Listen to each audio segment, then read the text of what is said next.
nama saya Agus Salim. Saya merupakan salah satu dosen di Universitas Nasional, Fakultas Ilmu Sosial dan Ilmu Politik, program studi Ilmu Komunikasi. Di program studi Ilmu Komunikasi, saya mengajar beberapa mata kuliah yang berkaitan dengan bidang periklanan. Ada 3 konsentrasi di program studi Ilmu Komunikasi Universitas Nasional, yaitu ada jurnalistik, public relation, dan periklanan. Di dalam periklanan, saya mengampu beberapa mata kuliah. Seperti di semester ini, saya mengampu mata kuliah dasar-dasar periklanan dan juga perilaku konsumen. Saya juga mengampu mata kuliah produksi iklan radio dan iklan televisi, copywriting, dan juga teori-teori periklanan. Universitas Nasional memperlakukan metode pengajaran dengan cara hybrid, yaitu di minggu ini saya melakukan kuliah secara onsite atau di kelas, lalu minggu depan akan dilakukan perkuliahan secara online. Dan minggu ini merupakan pertemuan ke-10 di mana saya akan mengajar mata kuliah dasar-dasar periklanan mengenai etika periklanan Indonesia. Mata kuliah dasar-dasar periklanan merupakan mata kuliah wajib untuk mahasiswa yang mengambil konsentrasi periklanan. Dasar-dasar periklanan merupakan landasan mahasiswa untuk mengambil mata kuliah periklanan selanjutnya. Di dasar-dasar periklanan ini akan diajarkan mengenai apa itu iklan dan periklanan, juga sejarah periklanan, daya tarik dalam iklan, tujuan iklan, juga etika periklanan, iklan layanan masyarakat, juga media-media di mana iklan dikampanyekan.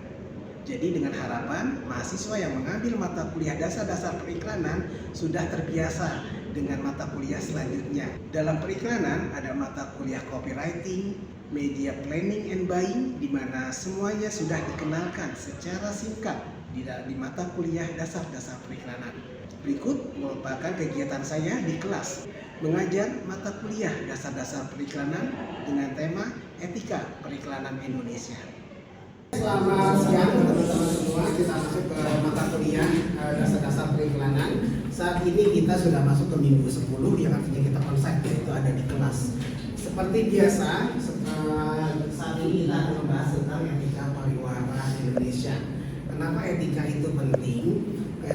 Etika ini untuk mengatur agar iklan yang sudah diproduksi ini tidak menyinggung orang lain, tidak menyinggung produk lain. Namun sebelum kita bicara tentang etika pariwara, saya pengen tahu etika itu apa sih? Natsma, etika apa menurut Natsma? Kalau etika dalam periklanan itu, iklan itu nggak boleh ada iklan yang harusnya bertujuan untuk anak-anak tapi isinya kayak dewasa gitu. Betul, itu dia. Jadi membatasi agar iklan juga sesuai dengan targetnya. Siapa sih kita bikin iklan? Target kita siapa sih yang mau dituju gitu. Misalnya anak-anak, buatlah seperti anak-anak, buat anak-anak lah yang sesuai. Itu ya. Dan baik, kita ke etika pariwara Indonesia. Ini adalah sebenarnya bentuk panduan, ada pasal di sini ya. Jadi orang yang mau bikin iklan harus berpedoman sama etika pariwara Indonesia. Seperti di jurnalistik ada namanya etika jurnalistik. Etika jurnalistik di sini di mana si wartawan kalau meliput berita, dia mewawancarai narasumber, harus mengkonfirmasi si narasumbernya kalau berita ini boleh nggak dinaikkan, boleh nggak ditayangkan. Kalau si narasumber keberatan malah nggak boleh. Tapi jika keberatan tapi tetap ditayangkan, maka si wartawan telah melanggar kode etik jurnalistik. Itu untuk jurnalistik. Nah, sama begitu juga di periklanan. Jadi jika melanggar, si iklan tersebut menjelekkan produk lain secara ekstrim ya. Walau sekarang kita bisa lihat beberapa iklan juga menjelekkan produk lain tapi soft, tidak begitu terlihat. Ya. Jadi di sini penting sekali adanya etika pariwara Indonesia agar produk tidak dijatuhkan sama produk lain, produk pesaing yang sama gitu ya. Misalnya ada Aqua sama Le Mineral, itu luar biasa sekali. Dia bikin iklan menyinggung Le Mineral. Le Mineral pun sama seperti itu. Jika tidak ada etika, ini yang akan terjadi di sebuah iklan luar negeri. Mereka tidak memiliki etika pariwara Indonesia seperti kita. Maka ini akan terjadi sama iklannya.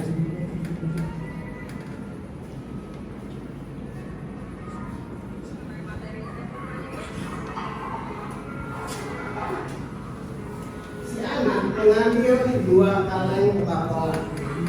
Ya, 2 kaleng Coca-Cola digunakan hanya sebagai tempat si anak agar bisa menjaga produk yang dia maksud, yaitu pesaingnya Coca-Cola, produk Pepsi. Nah, ini balasan diisi Coca-Cola terhadap produk Pepsi. Dia pun menggunakan anak-anak, ya.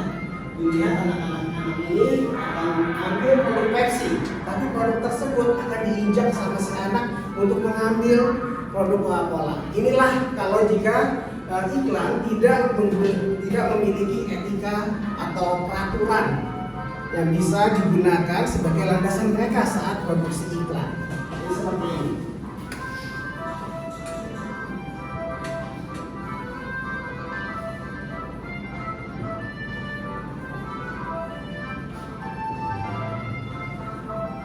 Ya, kita lihat dia hanya ambil Coca-Cola.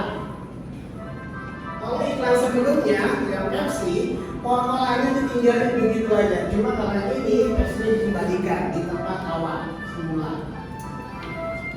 Ya, ini jika tidak ada aturan dalam membuat iklan, ini yang akan terjadi.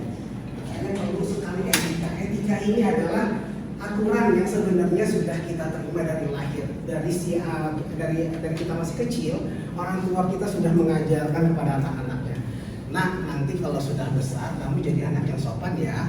Kalau ada orang tua bicara, kamu jangan ikut campur. Kamu jangan usah motong, itu kamu sedang diajarkan, teman-teman sedang diajarkan bagaimana beretika di dalam lingkungan sosialnya. Ya, jadi ini aturan sebenarnya yang sudah disepakati. Etika ini mengenai benar dan salah. Yang benar seperti apa, yang salah seperti apa. Yang baik seperti apa, yang tidak baik itu seperti apa. Sehingga dari etika ini bisa turun namanya norma. Ya, norma sosial juga sama, aturan yang tidak tertulis, tapi aturan yang disepakati. Tapi kalau norma ini lebih di bawahnya dari etika. Norma sosial hanya ada di lingkungan sosialnya aja. Karena aturan yang ada di satu wilayah, lingkungan sosialnya pasti berbeda di lingkungan sosial lain. Seperti kita di Jakarta atau di daerah lain mungkin ya, kita nggak boleh nyakitin hewan, apalagi memakan kucing, memakan anjing, gitu. Itu nggak boleh. Tapi di ada wilayah Indonesia itu nggak apa-apa. Itu kan nggak etis banget dilihatnya. Masa kucing yang bagus banget dipelihara dimakan, tapi buat mereka enggak gitu. Jadi kalau norma ini juga sesuai sama lingkungannya, kesepakatan. Kayak di norma sosial yang ada di timur dan di barat. Seorang dosen ngajar sambil duduk angkat kaki, di Amerika itu biasa aja. Kalau di kita nggak sopan, nggak etis dilihatnya, gitu ya. Jadi norma sosial itu berbeda. Beda antara satu, tolong handphone dimatikan. Jadi kita di sini kita bicara tentang aturan. Lalu meningkat ke undang-undang. Undang-undang ini adalah aturan, tapi tertulis. Ada sanksi di situ. Mencuri sanksinya apa? Korupsi sanksinya apa? Ya, kalau norma sosial, norma sanksinya hanya sanksi sosial aja, merasa dikucilkan kayak gitu. Kalau etika itu juga sama norma. Dia merasa kalau misalnya kurang beretika, dibilang nggak beretika, ih Natsma nggak etis banget tuh kayak gitu, pakaiannya terlalu begini misalnya. Dia jadi, oh iya selama ini dia jadi merasa seperti itu. Nggak ada aturan, nggak ada hukuman sebenarnya. Cuma ke individunya yang melanggar etika tersebut. Gitu ya, sampai sini ada mau nanya-nanya silakan. Bapak, saya Ya, nanya. silakan. Bapak kan kita sama-sama tahu kalau di iklan itu kan harus ada etikanya. Nah tapi saya suka ngeliat tuh Pak iklan Kiko Jumbo. Nah itu kan kayaknya ditujukan buat anak-anak ya. Tapi di dalamnya tuh ambigu banget gitu. Tapi masih sering ditayangin gitu Pak. Oke, menarik nih tentang iklan Kiko Jumbo. Saya ada beberapa iklan yang akan kita analisis. Salah satunya iklan itu. Yeah. Betul banget. Saya nggak setuju tuh sama iklan Kiko Jumbo. Mau lihat iklannya? Nah, di sini teman-teman bisa lihat iklan pelanggannya di mana sih? Kan lucu iklannya ya. Iya, Pak. Iklannya juga buat anak-anak. Teman-teman pasti sering lihat iklan Kiko Jumbo. Tapi di sini ternyata ada pelanggaran yang dilakukan oleh si iklan.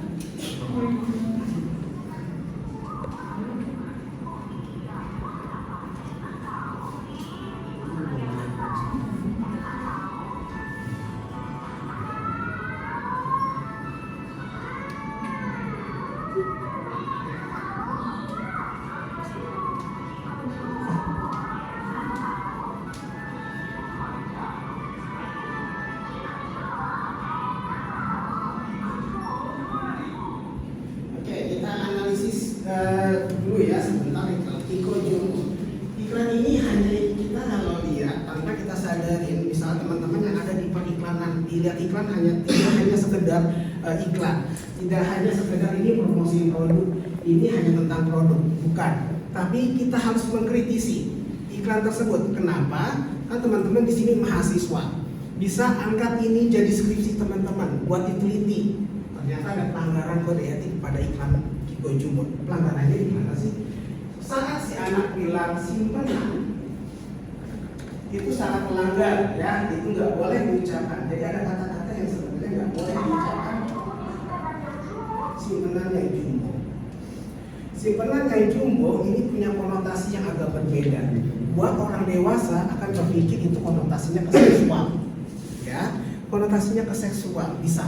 Dan itu diucapkan oleh anak-anak. Anak-anak tidak boleh mengucapkan simpanan. Walau si anak yang si aktor ini mengucapkan, maksudnya simpanan, si ibu itu nyimpen es Kiko Jumbo, bapaknya analogikannya beda. Hah, gitu ya? Untuk apa kaget? Berarti ada salah persepsi di si bapak. Di sini mengatakan orang yang nonton iklan ini apaan sih? Masa anak kecil jadi ngucapin seperti itu? Itu tidak pantas. Dan ini ada pelanggaran di etika pariwara Indonesia. Bentar, saya kasih lihat etika pariwara Indonesia. Teman-teman di iklan ini wajib punya namanya etika pariwara Indonesia. Amandemennya seperti ini. Nah, ini ada banyak di sini ya, kita aturan-aturan di mana kita membuat iklan yang sesuai dengan kaidah yang berlaku di negara kita Indonesia. Kiko Jumbo tadi melanggar apa sih? Nanti kita bahas. Sudah saya cantumkan juga. Kita lanjut aja, karena ini belum bergeser. Kita bahas ya satu pelan-pelan. Sebentar ya, nanti kita bahas. Iya, Bapak, iya, Jumbo Bapak. itu. Oke, kita ke etika, balik lagi nih ke etika. Etika ini berasal dari bahasa Yunani, itu etos. Etos biasa kita kenal itu kayak semangat kerja. Padahal di sini dia dari lahir dari kata etika. Etika itu bahasa Yunani yaitu etos. Pengertian secara umum ada aturan, norma, kaidah ataupun tata cara yang biasa digunakan sebagai pedoman atau asas suatu individu dalam melakukan perbuatan dan juga tingkah laku. Etika yang tadi saya sampaikan. Kamu sebagai orang timur itu nggak pantas loh berpakaian seperti itu di tempat umum gitu. Kamu pakai bikini di pasar nggak pantas loh, itu cocoknya di laut saat berenang. Itu melanggar etika kalau digunakan, dan itu disepakati sama masyarakat kita, masyarakat dunia malah seperti itu. Jadi hal-hal yang tentang benar atau salah, baik atau tidak baik, ya. Tadi saya sampaikan tentang etika, norma dan undang-undang. Teman-teman bisa lihat di sini. Dari sifatnya saja sudah berbeda. Etika berasal dari filosofi dan moral. Kalau kita melanggar sebuah etika, kayak moral kita gimana gitu ya? Ada rasa salah, ada rasa jadi nggak percaya diri, ada rasa nyesel, kayak gitu. Norma ini sosial dan budaya, di mana sosial atau budaya tersebut berlaku. Di situ normanya hanya berlakunya di situ aja. Tadi saya sampaikan. Budaya timur sama barat itu sudah pasti berbeda, normanya beda. Kita angkat kaki di meja itu di luar sana itu biasa aja, kalau di kita itu nggak boleh.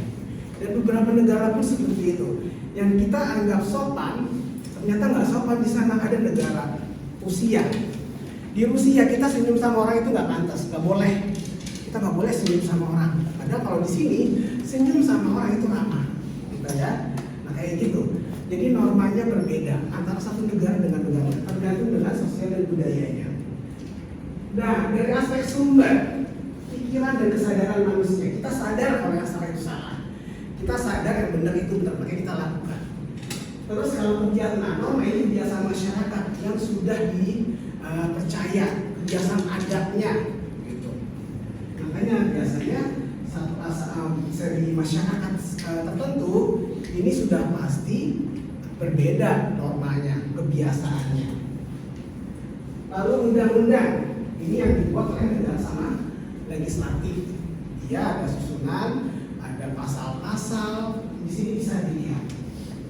Dia ada sanksinya, sanksi hukum, denda atau penjara kalau undang-undang. Kalau sanksi etika hanya asal bersalah, nyesel, gitu ya, atau ditegur sama masyarakatnya. Ini sanksi sosial, seperti dikucilkan di masyarakat karena dia bertindak tidak sesuai dengan yang berlaku di masyarakatnya. Ya, sampai sini bisa dipahami ya. Oke. Kita lanjut definisi si etika pariwara ini yang tadi saya lihatin. Kumpulan kaidah moral dan etika yang disepakati dari ditaati oleh komunitas periklanan Indonesia itu Dewan Periklanan Indonesia. Ini sudah disepakati. Tujuannya apa sih? Ya sudah pasti menciptakan iklim periklanan yang sehat, bertanggung jawab dan pastinya beretika. Jadi saat buat iklan ini tidak boleh mengandung sara. Sara apa? Sara apa aja deh? Susu, agama, rasa kan? Nah, sara. Jadi nggak boleh tuh minum sara, gitu ya. Terus melindungi konsumen dari iklan yang menyesatkan, tidak jujur atau tidak pantas, meningkatkan citra positif individu, menjaga persaingan usaha yang sehat. Melindungi konsumen dari iklan yang menyesatkan. Sebenarnya itu tujuannya, tapi sampai saat ini masih banyak produk yang menyesatkan, overclaim namanya, terlalu mengklaim putih dalam waktu 7 hari. Itu overclaim. Nggak ada yang seperti itu. Glowing hanya dalam berapa pekan saja, gitu ya. Itu sebenarnya overclaim aja. Tujuannya emang promosi. Di iklan ini di etika sendiri, etika pariwara kita boleh hiperbola. Ini membesar-besarkan, tapi punya tujuan. Membesar-besarkan bukan dari kualitas produk, boleh di hiperbola, tapi tujuannya buat komedi, buat diketawain aja. Itu boleh di hiperbola. Ya ini tujuannya. Kenapa kita perlu dalam membuat iklan harus memahami etika pariwara Indonesia terlebih dahulu. Prinsip-prinsip utama etika pariwara Indonesia. Pertama ada kejujuran, tanggung jawab, kesesuaian, perlindungan untuk konsumen, persaingan sehat, integritas profesi. Kita garisi persaingan sehat. Walau sudah ada etika pariwara, kita tahu sekali ya, iklan yang kita buat, iklan yang beredar di Indonesia, tetap ada persaingan yang kurang sehat. Dia menjatuhkan produk lain, walau tidak menyebut, tapi bisa digambarkan dengan bungkusnya atau seperti le mineral. Dia menjatuhkan aqua, tapi tidak menunjukkan aquanya, cuma galonnya aja, gitu ya. Tapi orang tahu itu galon aqua, seperti itu. Atau iklan manis, pemutih, dia menjatuhkan iklan pemutih lain, gitu. Walau tidak menyebutkan si merek produk, tapi dari botol kita tahu itu produk apa. Tetap terjadi, padahal sudah ada etika seperti ini. Ya. Jadi buat iklan yang melanggar biasanya kena teguran. Pertama, pastinya harus mengedit ulang iklan tersebut atau produksi ulang. Kalau enggak, malah akan ditarik, tidak boleh ditayangkan kembali. Siapa dan apa yang diatur oleh si etika pariwara Indonesia? Pastinya iklan komersial, ya, yang biasa beredar di YouTube, di TV, di radio, di koran-koran, di majalah.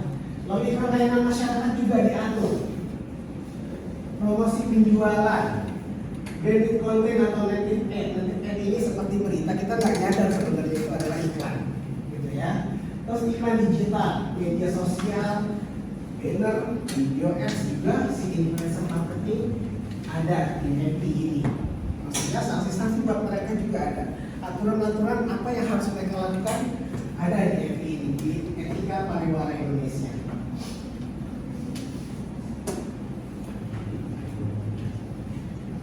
Aspek yang diatur sudah pasti isi iklannya. Iklan tidak boleh overpay, harus sesuai dengan manfaat produk tersebut.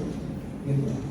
Terus visualnya juga tidak boleh menjatuhkan produk lain. Walau tidak menyebutkan logo, ini biasanya cuma dari yang tadi saya sampaikan, hanya dari kemasan aja itu bisa namanya menjatuhkan produk lain. Penempatan iklan juga harus sesuai. Iklan kita buat anak-anak. Maka anak-anak biasanya nonton TV di jam 8 pagi hari Minggu misalnya. Itu iklannya cocoknya buat anak-anak. Iklan rokok itu nggak boleh di jam 8 pagi. Sudah ada aturannya, sudah ada tempatnya. Jam berapa? Put? Kalau rokok? Jam 11, jam 10 malam betul. Jadi harus ada jam tayangnya. Karena harus orang dewasa yang lihat iklan rokok tersebut. Maka di jam 10 baru boleh ditayangkan iklan rokok. Jadi penempatan iklan itu harus sesuai target audiensnya juga sama. Tadi yang dibahas sampai dia, ini iklannya Kiko Jumbo kan sebenarnya buat anak-anak ya. Tapi kok anak-anak mencari seperti itu sih? Gitu. Harus sesuai sama target audiensnya. Misalnya anak-anak melakukan iklan tersebut cocok untuk anak-anak. Lalu penggunaan selebriti juga tokoh diatur sama Etika Pariwara Indonesia. Perbandingan dengan produk pesaing pun itu juga.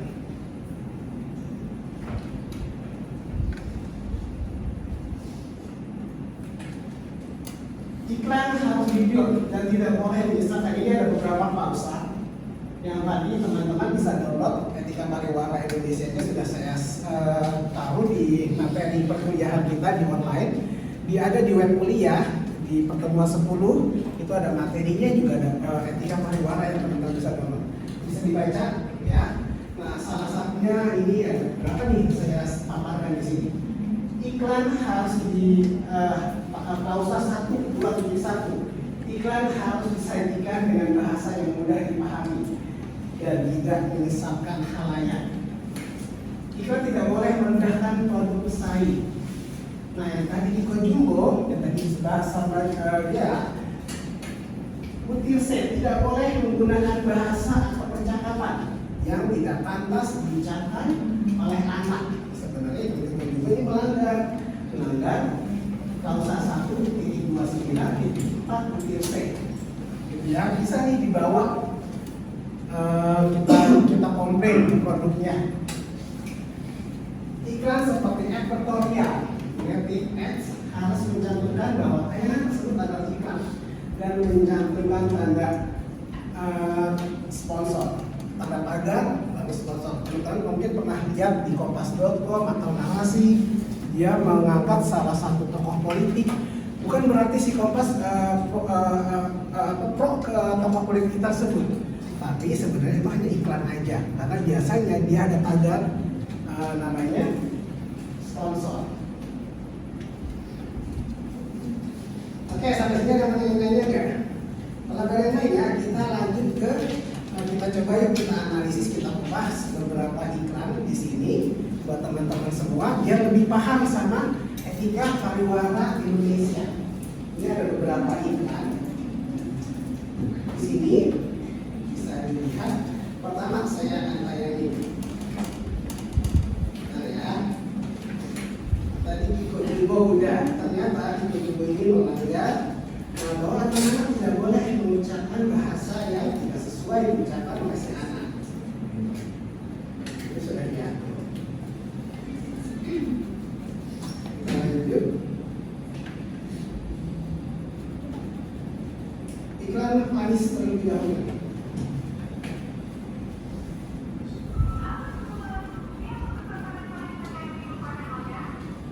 Pengucapan manis sewaktu pertama muncul, iklan ini muncul dengan sebutan Venice. penis kita dengar ini seperti penyebutan alat kelamin laki-laki. Akhirnya banyak yang komplain. Kalau didengar ini kayak menyebut alat vital laki-laki, penis. Tapi akhirnya dirubah menjadi pengucapannya panis. Jadi teman-teman kalau misalnya ke toko, Pak ada panis nggak? Jangan, Pak ada penis nggak? Boleh. Orang kaget, gitu ya. Jadi bilang, Mas ini panis yang memutih di mana ya? Panis nyebutnya ya. Pertama munculnya disebutnya dia menyebutnya penis. Saya pilih pelanggan kemudian. Dia menyebutnya penis. Ini yang pertama tahun 2017 pas iklan panis ini nanti. Silakan.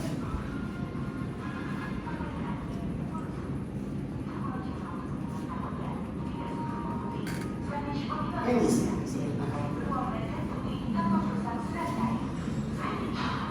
Iklan ini melanggar. Penyebutan tidak melahirkan konotasi berbeda dengan orang lain. Akhirnya pengucapan panis bisa dirubah menjadi panis sebagai tulisan aslinya apa adanya. Tapi sudah melanggar, apakah benar? Di sini masih ada kesalahan lagi. Coba di mana salahnya? Di mana ya pelanggaran yang dilakukan sama si panis itu?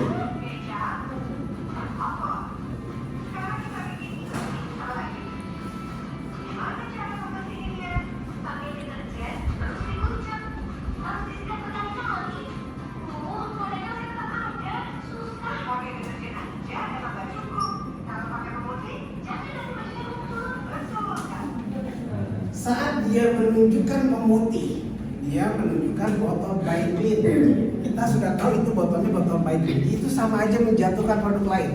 Tadi ada klausalnya ya, tidak boleh menjatuhkan produk lain.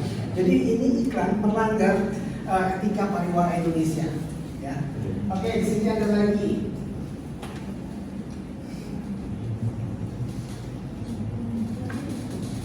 Iklan Slimming Tea, Mustika Ratu. Kalau didaur ulang berkali-kali, tetap pelanggaran ini tetap terjadi. Ada ukurannya. Lihat ukuran badannya besar. Saat dia minum Slimming Tea,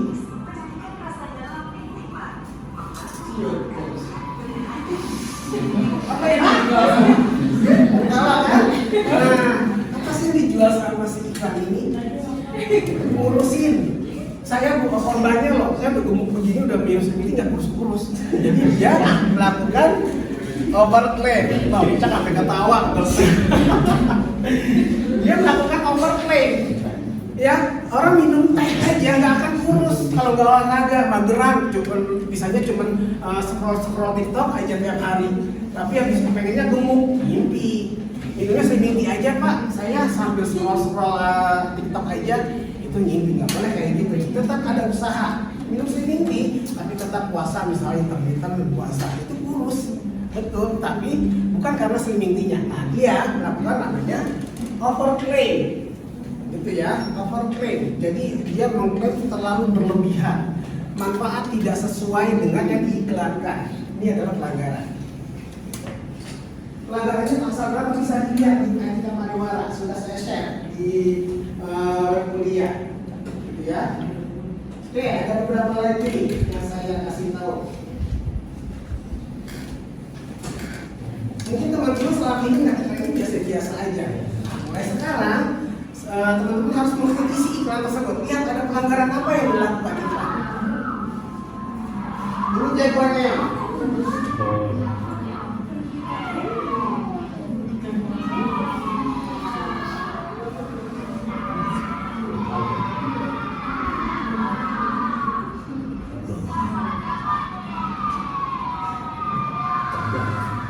Apa pelanggaran yang dilakukan si jagoannya? Dia menjual mimpi ke anak-anak.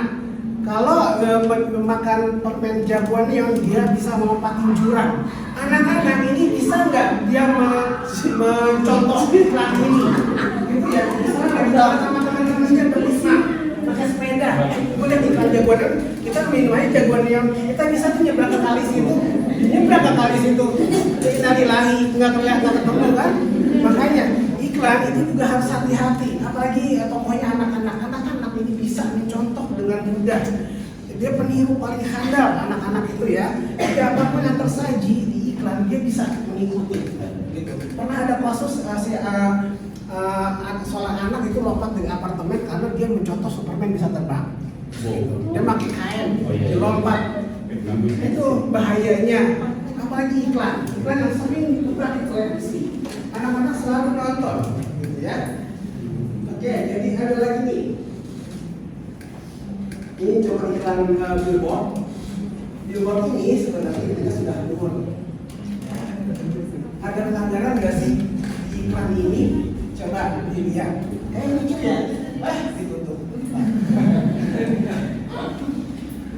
Ada pelanggaran nggak sih? Karena itu udah lucu loh. Ada dua bayi, ada gampang di situ. Ada pelanggaran nggak? Tapi iklan ini tidak ditarik di billboard. Udah diturunin. Teman-teman sebagai anak iklan, di mana pelanggarannya?